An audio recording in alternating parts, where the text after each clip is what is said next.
Insurance isn't one size fits all. That's why drivers have enjoyed Progressive's Name Your Price tool for years now. With the Name Your Price tool, you tell them what you want to pay, and they'll show you options that fit your budget. So whether you're picking out your first policy or just looking for something that works better for you and your family, they make it easy to see your options. Visit Progressive.com. Find a rate that works for you with the Name Your Price tool. Progressive Casualty Insurance Company and Affiliates. Price and coverage match limited by state law.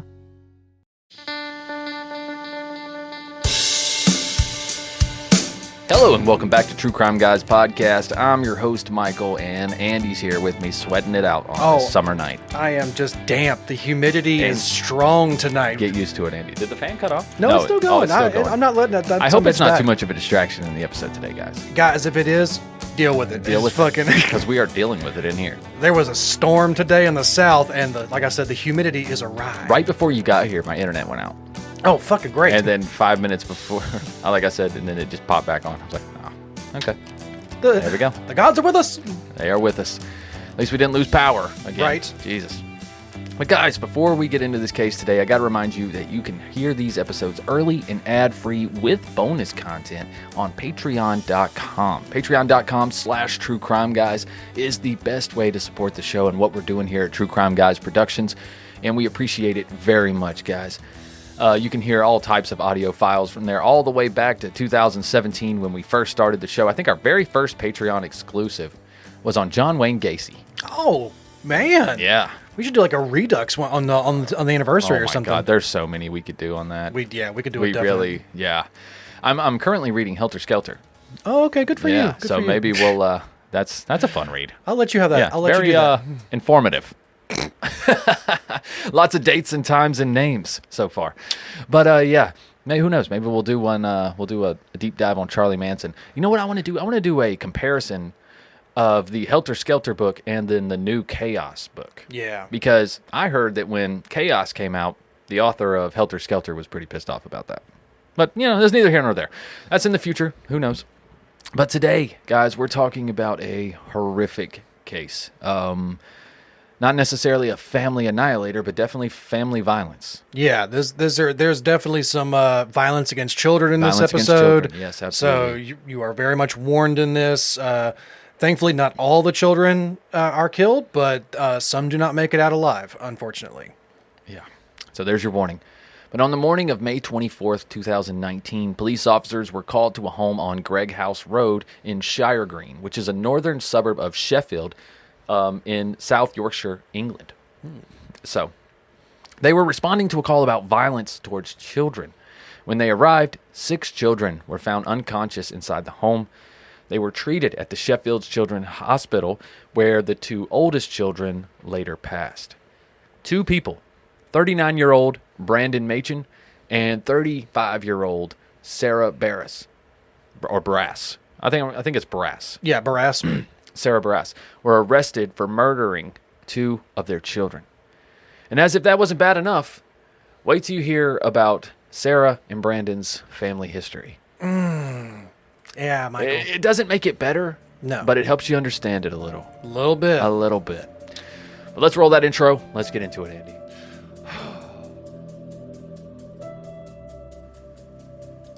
Her behaviour, the way she'd act like animals, for one. Finding a bird's nest and she killed 2 birds just straight across with stones, and I was crying my eyes out and she wasn't even asked. The mice that she had, that she just stamped on, wasn't normal behaviour. I was in tears and she was just laughing. It's messed me up a little bit. And I feel numb at times as well. Like, guilty. You know what I mean? I should have spoke more, or, you know what I mean? Gone down and seen them more. Should have done something more. You know, I could have picked up on something. You know what I mean? So yeah, I feel guilty and I feel like I've let them down as everyone else.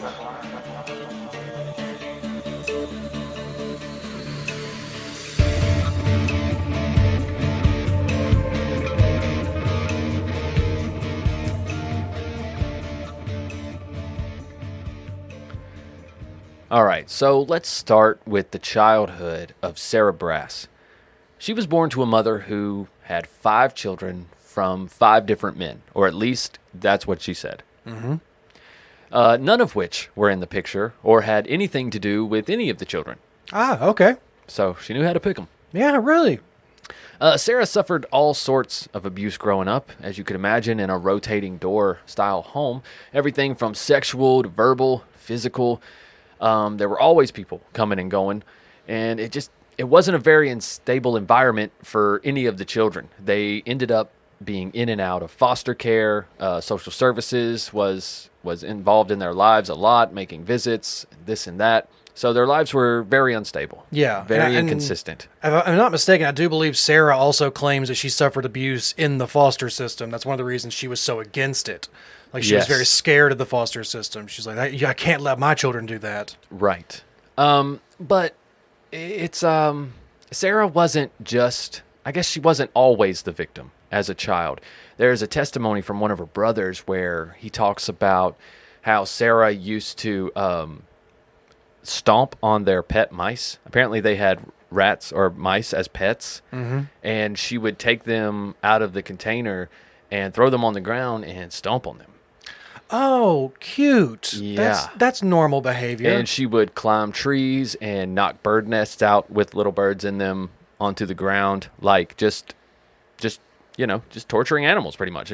Check that off the McDonald triad. All right. Little psychopath. But yeah, and she said that she always felt like she wanted to hurt things. But hurt people, right? I mean, that there is a lot of truth to that. But as the kids grew older, Sarah established a pretty close bond with one of her older brothers. His name was Brandon Machin. He was 4 years her senior. And by the time they're 14 and 18, the two were pretty much inseparable. And it was clear to see why. They both shared a fascination with torturing and killing animals. Oh, that's a cute thing to bond over as siblings. Yeah. To the point where it kind of became like a sexual thrill to the both of them, and their relationship started morphing into something more romantic. Oh, this is about to become gross, isn't it, Michael? Yeah, well, you saw the title. Yeah, I know. You saw the title. And this wasn't even in Alabama. No, not even in West Virginia. No. We take no blame for this. The South did not do it. We didn't do it. It's our ancestors over in England. Ancestors or incestors? Burn. But now their mother claims to have seen this happening, and she said she wrote to social services many times for help with her son and daughter, and said that she was never taken seriously. Okay. Allegedly. Okay, that's definitely a claim. So let's fast forward a whole bunch, all the way to 2019. And now, at first glance, it looks like a small family, well, a large family, really, doing their best, where Sarah is a single mom, raising 6 kids, and they have a very devoted uncle who's always around to help Andy. Yeah. Just that uncle. He just wants to be there for his sister, who's just gets with a bunch of deadbeat guys just like her mom did. Right. It's like the darkest version of Full House you could think of. Oh, yeah. Right? Pretty much. Yeah. Yeah. It's like the Bizarro Full House. So they ended up having 6 kids together. Oh, God damn it. The oldest was 14 around this time, and the kids kind of just stair-step down from there. 13, maybe 11, 9, so on. We don't really know a lot about the younger kids. Their identity is protected because, well, for one, they're minors. They lived through this scenario, and they were absolutely traumatized, which you will obviously understand later, and you can understand also why they need privacy. They're going to need space to rebuild their lives and move on from here. But so we don't really know, not even their ages of the younger 4, but we do know they're under 13 years old. So, but in November of 2018, things started to shift. That's when the family is assigned a social worker. It all starts with some allegations involving Blake, who is 14. He's the oldest. There were some concerns about his behavior at school, and pretty serious behavior too. Assaults, sexual assaults, serious enough that the authorities had to step in. Yeah, where it wasn't just a one-time thing. It became a pattern to where they were assigned a social worker. Yes. It becomes pretty apparent that these kids were exposed to a lot of sexuality. Yeah. And it kind of overflowed in them at school, even more so than it does typically with teenage boys. Right? Yeah. You know what I mean? And then in early 2019, inappropriate sexual behavior by both Blake and his younger brother, Tristan, towards a younger sibling was noted and reported by their mother. Blake was spying on his younger siblings in the shower. And so Sarah, she's getting pretty concerned about this behavior.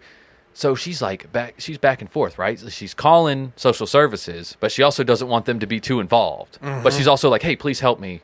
My kids are out of control. But also, please don't take my kids. Yeah. But also, please do something with them. But don't take them. Yeah. And don't change them. Just you start to see, especially with some of her. What do you want here? You see with some of like the writings that she has later on, like she starts to spiral at like around this point where things just like when the social worker gets assigned to them, when like there's more like eyes on their family and stuff, she's starts to flashbacks, dude. She starts to go downhill real quick. Yeah, absolutely.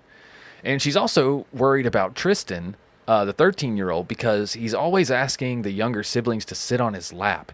And she sees it more as like a sexual thing than as a affectionate thing. Okay. You know what I mean? It's not like, oh, come sit on my lap with Big Brother. It's more excessive than that. Okay. And a mother can tell the difference. Yeah, absolutely. A mother can tell the difference.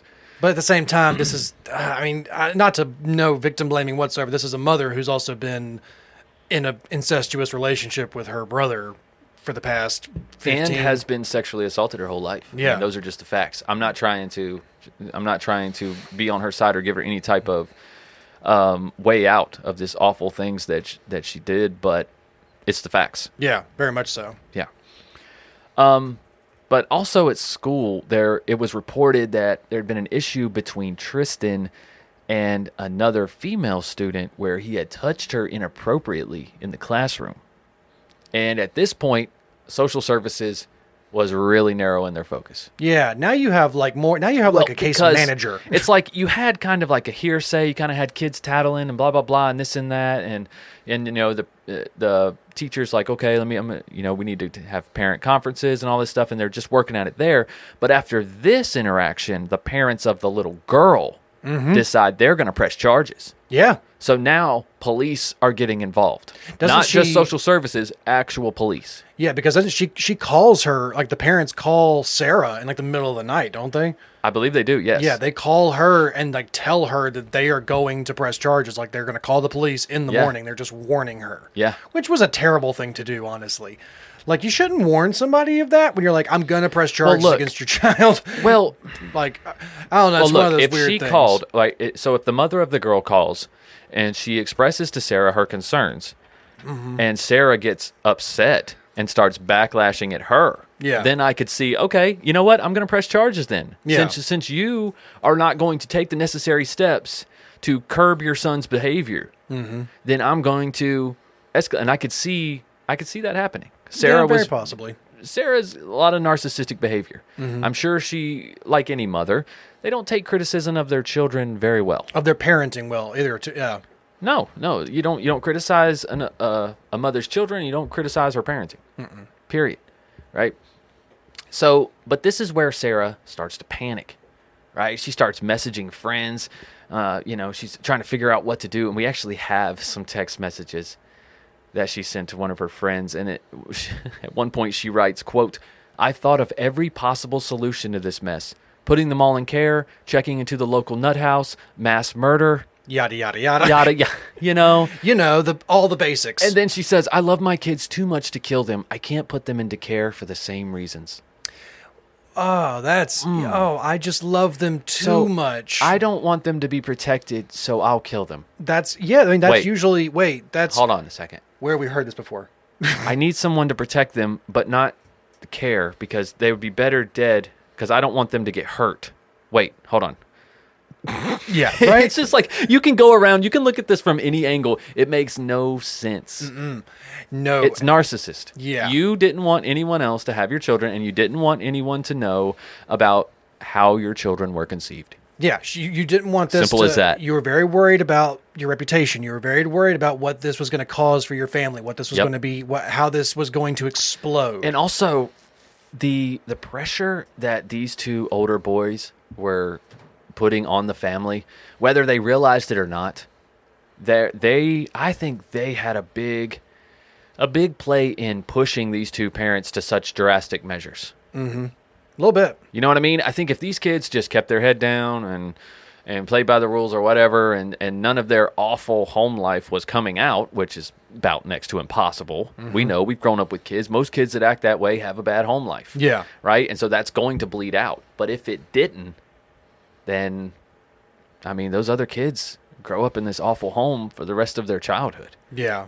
I feel like you couldn't have 6 kids in that environment and not one of them act out, at least not one of them show signs of something. If there's that much abuse going on, it's like there's gonna be signs. But I think when you had two of them in a row, and then your next child is 12, 11 too, they're probably coming up idolizing their big brothers. Yeah. You see what I mean? It becomes a pattern, especially if the mother doesn't have the authority in the home. Mm-hmm.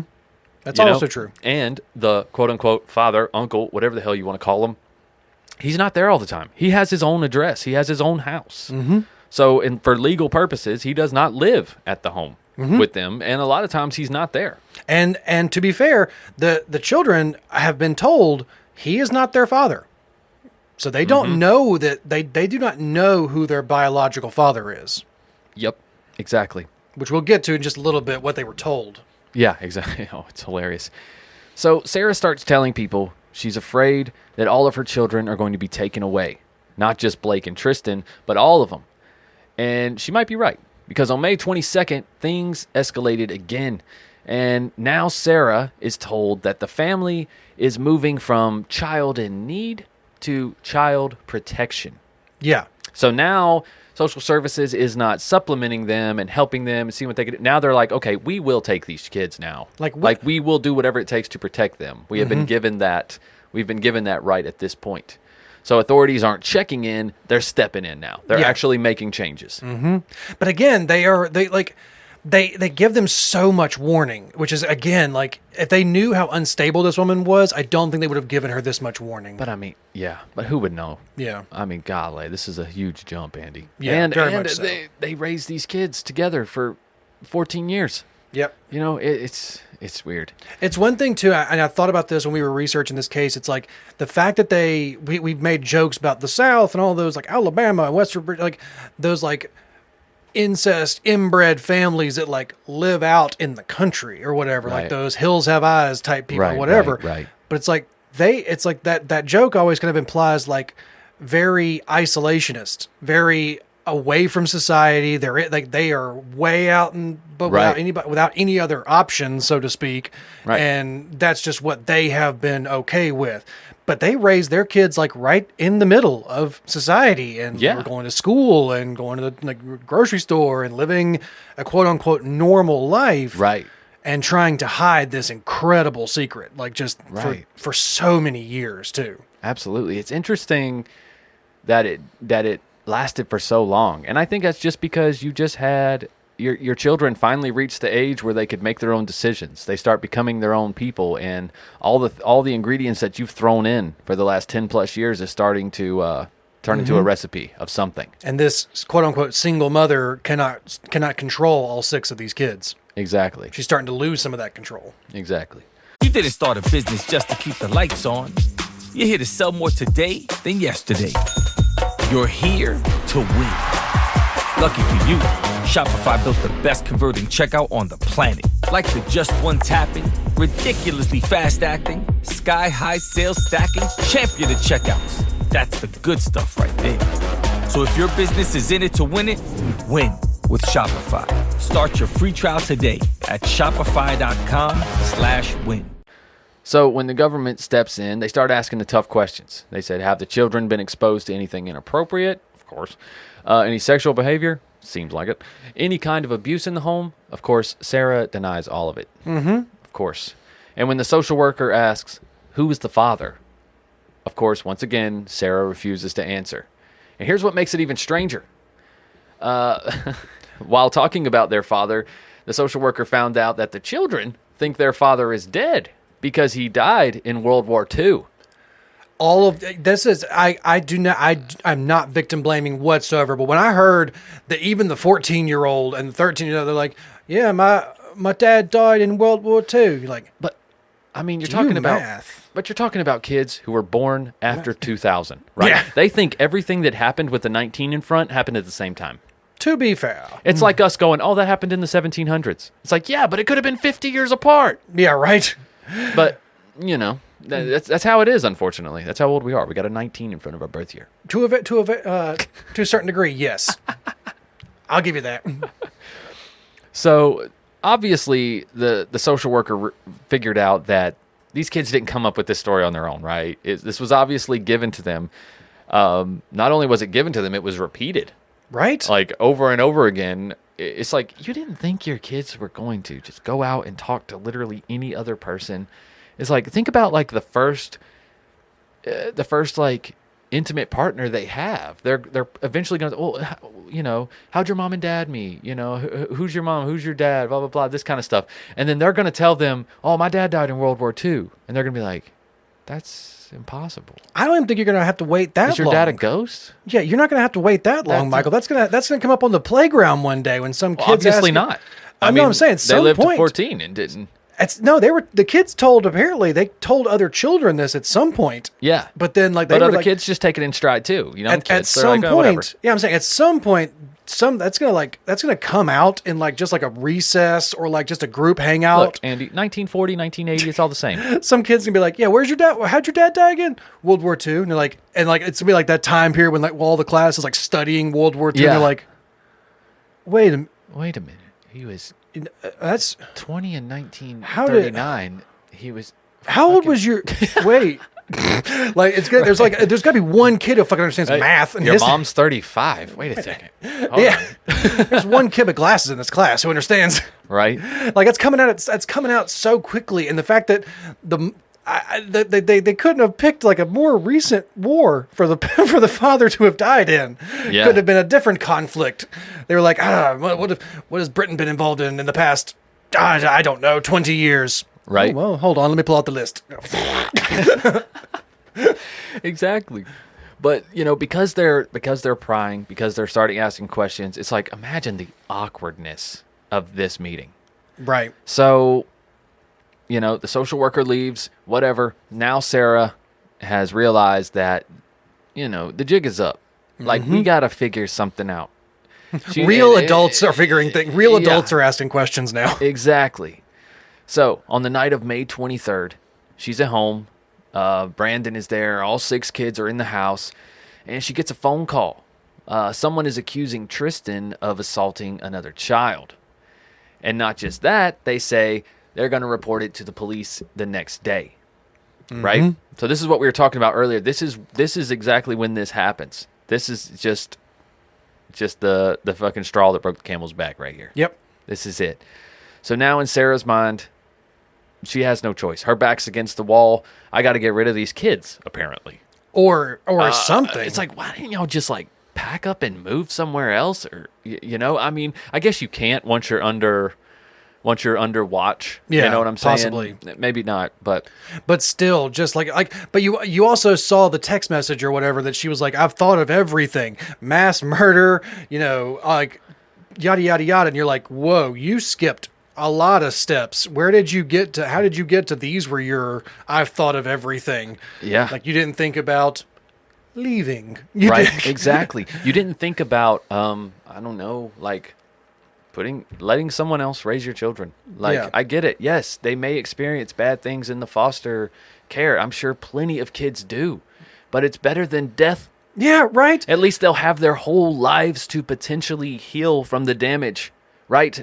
Like, that's worst case scenario. Yeah. Worst case scenario, they go from shitty person to shitty person or whatever, who verbally abuses them or this or that or worse. And then they come out as an 18-year-old and they have, they spend the next 10 years healing. They're only 28. Yeah. They got a whole life ahead of them.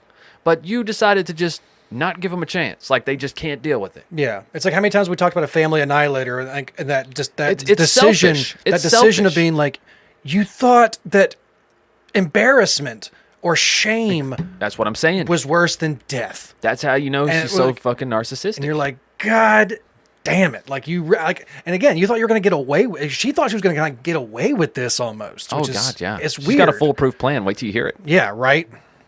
So that night, Sarah and Brandon start going around the house collecting medication, anything they can find, including ADHD pills that have been prescribed to some of the kids.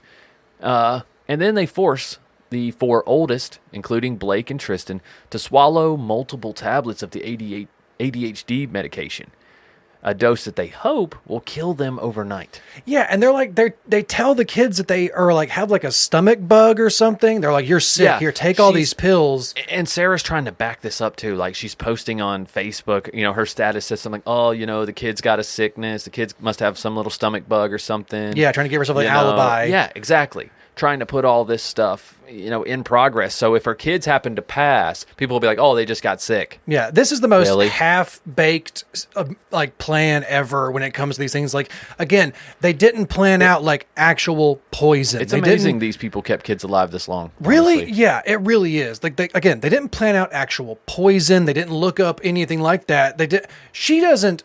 I'm trying to spoil anything. She starts she doesn't even fucking think about Googling this shit until mid-crisis. Yeah. Where she starts pulling up on Google And how boy, to does she Google. how to kill my children real quickly Yeah. in a panic. But they did no research or planning. This was a thrown together meth head type plan of let's get all the Tylenol PM and Benadryl and see if we Right. can make them choke on it. Exactly. Pretty much.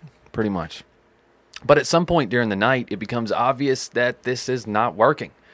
The pills are not doing what they thought they would. The kids are sick and probably disoriented and throwing up, but they are alive. Yeah. They are alive. And at this point, Sarah should have just called the freaking hospital. Yeah, And poison just control, took all of her 911. children in, right? Or 99, whatever it is, 999. But she doesn't. She does what Andy said. She starts Googling other ways to kill her kids.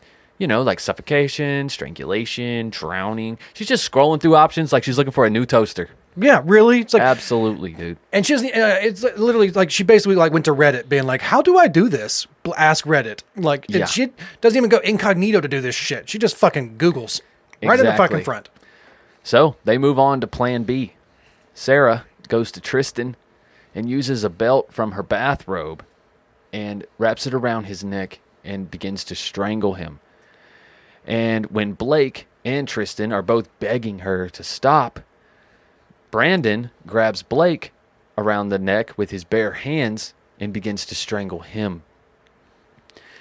And then, because once the boys stop moving, they actually place bags over the boys' heads and place them into their bunk beds and then strangle them again just to make sure. But they swapped switched, victims. though. They're Yeah. like, okay, you do this one, I'll do this one, I'll do that one to make sure. We'll both do it, and we'll see which one. They were like, we'll make sure. It's so crazy how they again. There's no real planning to any of this. It is so spur of the and moment. It's so, and like I said, she's spiraling, yes, but this is so unstable. Absolutely. She begins And- acting very much crazy. Absolutely. And when you look back at some Facebook posts, I guess as good a place as any to say this, there were certain posts where, there was one where it was just a quote from a Stephen King book, and it said, "Murder is like potato chips. You can't have just one." Oh, what the? Okay, yeah. There was one where it was just a Grim Reaper. I imagine it was something like a meme, and it said, "I'm coming for you." Mm-hmm. Just all sorts of things like that, man. Just everything was dark, and she kind of brushed it off as oh, I love horror movies. I love dark things and blah blah blah and this and that. It's that's fine if you didn't squash baby birds as a child. Yeah. It's And then you look at every picture, man. She's just got those dead eyes. Mm-hmm. I know I say it a lot, but it's the truth. Sometimes you can just look somebody in the eyes, dude, and there ain't no life in there. Ain't no compassion. Mm-hmm. Same thing with Brandon. In his mugshot and stuff, you're just looking at him, you're like, oh, yeah, you're both dumb. They're soulless. There's nothing behind those eyes. There's just no brain, no soul. You guys were just existing and doing whatever your fucking weird-ass desires led you to. Exactly. Whatever they wanted to do for themselves. Absolutely. So from here, now having the oldest two children taken care of, they move on to the younger ones. So Sarah decides to run some water in the bathtub, and she's going to drown the next child, who is 12 years old. Mm-hmm. And miraculously, somehow this child survives, but not before actually being unconscious. They fight back like a motherfucker. Oh, they fought back, but they did hold him under the water long enough for him to lose consciousness, and he actually started breathing again later when help arrives. Because, like, again, she thinks she can, like, put her kids in the bathtub, but none of her kids are, like, babies anymore. No. Like Michael said, they stepped down from 14, and it's not like a big step down. And now, all of the other 4, even the youngest ones, they understand what's going on at this point. They understand that their 2 older siblings are dead. Yeah, they're aware of what's fucking happening. Like, it's not a quiet shit that's going down right now. So you can imagine they're all fighting back. They're all screaming. They're like, what the hell are you doing? So Sarah decides to change directions. She panics, and she's like, okay, obviously I can't kill the rest of my children, so how am I going to get out of this? Mm-hmm. I know. I'll blame it on Brandon. Yeah. So she runs to the bedroom, gets all the 4 surviving kids together, goes in there, closes the door, bars the door, and picks up her phone and calls 911 and basically tells people that Brandon did everything. That Brandon killed the older 2 boys, that Brandon is the father of all the children. Well, she doesn't say that on the phone call. She does. She writes that in a message. That's in a message, yeah. But no, she does tell them that, like, he's about to kill her. He's in the house. But she's trying to get all this out in writing, right, before something drastic happens, or at least in a phone call. But what's so funny is, like, during this time, Brandon, it's like I want to know what Brandon is thinking, because it's almost like he's oblivious to this whole thing. Because when the police show up, Brandon's sitting in the living room watching TV with an energy drink. Yeah, it's like he doesn't look like somebody who's trying to bust into a room and kill all y'all. So that was obvious right away that she was full of shit. Well, by the time the police get there, it's like they've changed their story completely. Something has happened by the time, because, like, she hangs up the phone when she's on the call with emergency services, and between the time that she hangs up and then when the police get there, their story has changed now. Yeah, like they're like I said, like Michael said, Brandon's sitting on the couch like everything's fine. She comes out of the bedroom with the kids and she's like, "Oh yeah, everything's fine." Like the oldest 2 are sleeping. They're in the back. No, like, she says they're staying at a friend's house.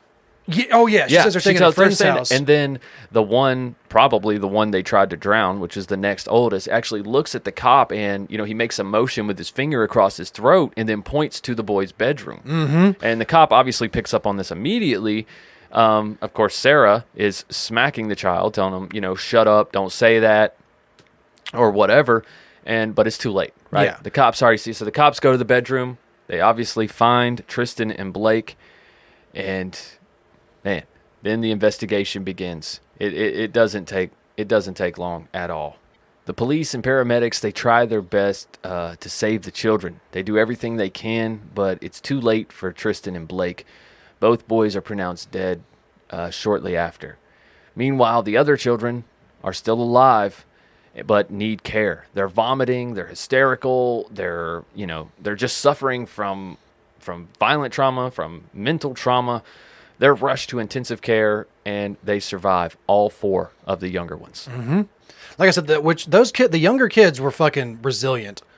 Like they were very much that one kid who did the fucking knife across the throat. That kid was just like, please, That was just like a last like Hail Mary thing. The plea to the police, just like, oh, definitely, finger across the throat. That's just right. That's terrifying, dude. It gives you goosebumps just to think of that. But when they bring him in, at first, Sarah, she sticks to the old story, or goes back to the story, rather, the one she told in the messages, that, Brandon did it. He forced her to kill Blake, and that she was just kind of a victim and caught in it, and she was going to be killed too.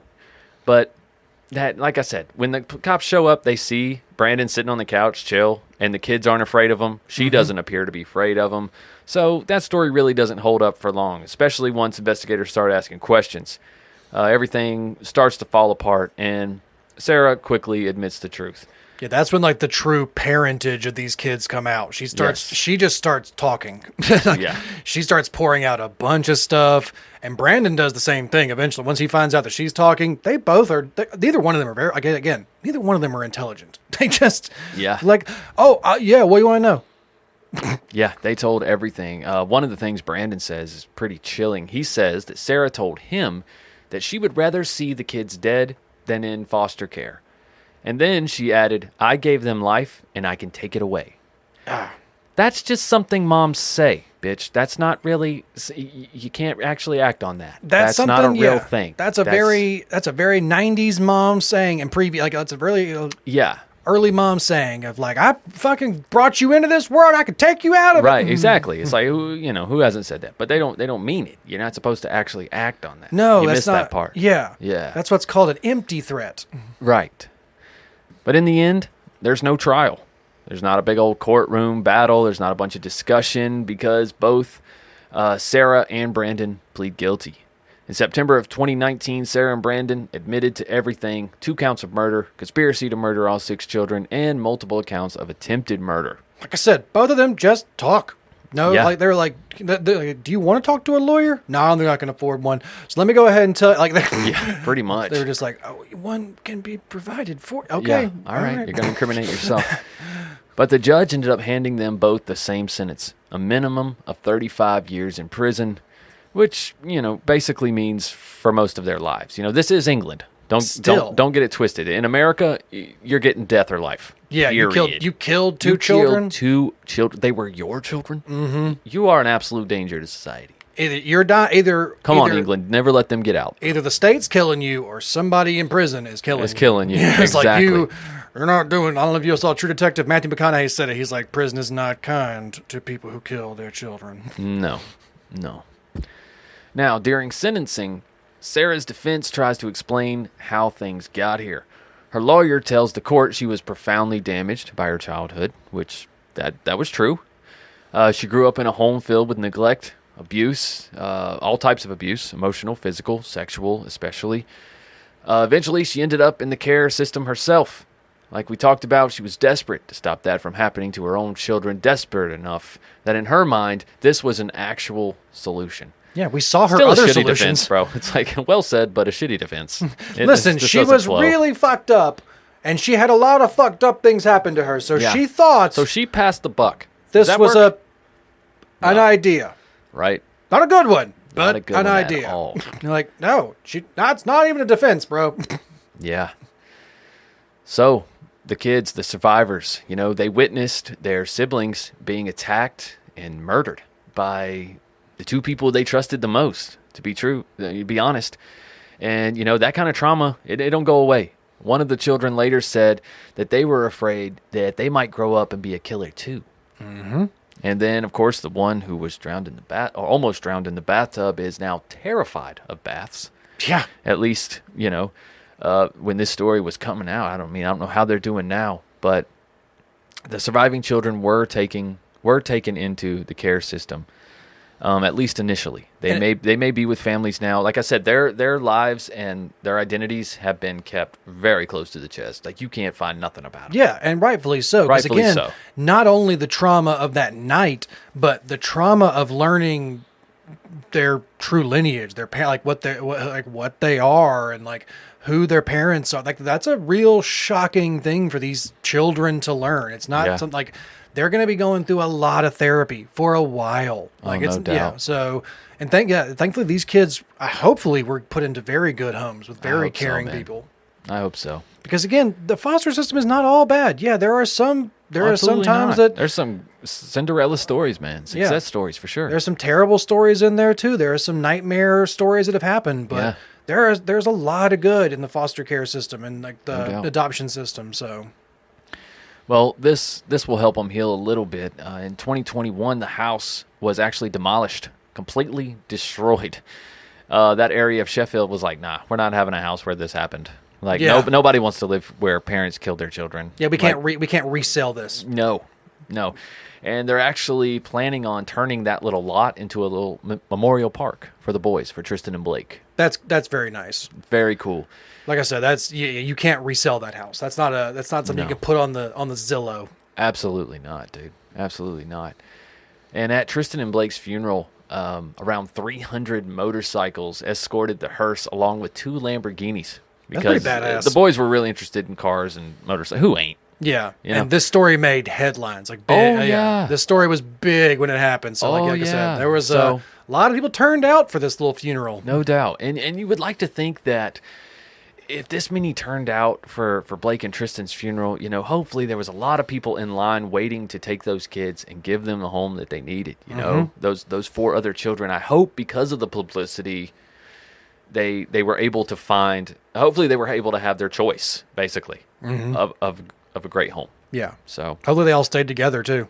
Yeah, that would be. I mean, that's tough, 4 of them, but still, it can happen. Oh, definitely.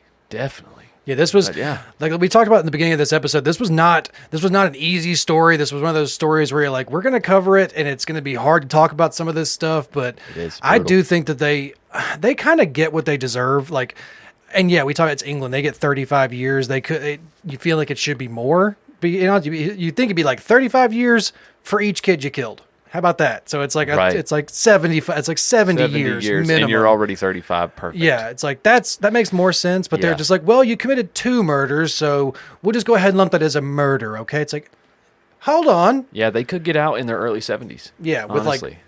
with good behavior. I don't know how the justice system really works over there, but yeah, the fact that they could get out in their lifetime, I don't really probably see it happening. But like, it's just one of those things where it's like you feel like there is no real justice that can be done here. It's like, how you fucked up so much. How do you really make up for it? I don't know.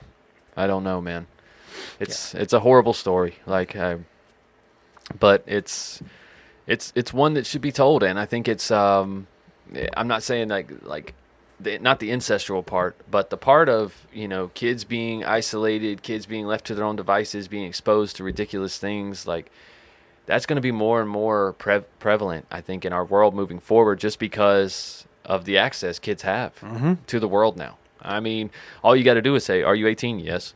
Yep. That's all it takes. That's all it takes. That's all it takes. That's all I do when I go. Right. I mean, that's all it takes, guys. So, but you don't have to be 18 to have some of the best deodorant out there. You don't be 18 to smell good. You do not. You do not. But if you are 18 and you smell bad, you should get some Oh My Gaia. Oh My Gaia is innovative, all-natural deodorant, fragrance, and beard oil company specializing in paraben and aluminum-free products. Their innovative line of deodorants inhibit the growth of odor-causing bacteria while still maintaining effectiveness. And guys, at Oh My Gaia, there's tons of scents to choose from at ohmygaia.com. You guys got to check them out. Also, give them a follow on Instagram at shop_ohmygaia. And because you're True Crime Guys listeners, you can get 15% off your order by using the code word Crimepine. That's CRIMEPINE, no space. Crimepine will get you 15% off your order at ohmygaia.com. That's OHMYGAIA.com. You will not regret it, guys. Give them a try and tell them True Crime Guys sent you. All right? All right, guys, and please don't forget to check out Patreon, patreon.com/truecrimeguys. The best way to support the show. You get early access to these episodes, ad-free, with bonus content, and hundreds of other audio files for your listening pleasure, as well as video files. Again, that's patreon.com/truecrimeguys. Also, make sure you leave a rating and leave a review, if possible, on whatever listening platform you're at, and give us a follow on social media at True Crime Guys on Instagram, Facebook, TikTok, all of the above. All right, Andy, anything else? I don't believe so, Michael. Let's just get out of this pot box we are sitting in. All right, guys. Well, we hope you enjoyed this awful retelling of this case. Hey, guys, we try and keep it charming around here. Sometimes it's hard. Sometimes it's difficult. But, guys, we'll see you next week. I think it's Headlines and Shenanigans. Is it? Oh, no. Already. Headlines and Shenanigans, guys. All right. Until then, just keep on creeping. Bye.